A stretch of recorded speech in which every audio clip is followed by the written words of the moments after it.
ওই দামরা সারাদিন গরুর মতো খালি খাস যা, আমার জন্য নদী থেকে হাঙ্গর মাছ ধরে আন।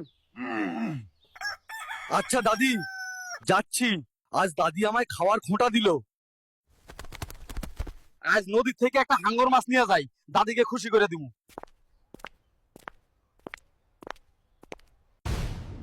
বেড়া, অক্টোপাস, আমার সামনে দাঁড়াস না, তোকে নুডলস বানায় ফেলবো।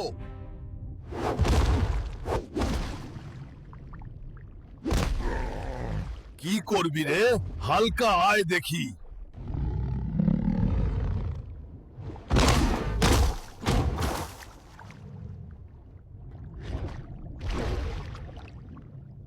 কিরে, তুই চল, নইলে তোকে নুডলস বানাই দিম। না না, আমি যাইতেছি, হালক ভাই মারেন না। দাদি কই গেলা? তোমার জন্য হাঙ্গর মাছ আনছি। হাঙ্গর আনছিস ভালো, কিন্তু তুই যে এখনো পেট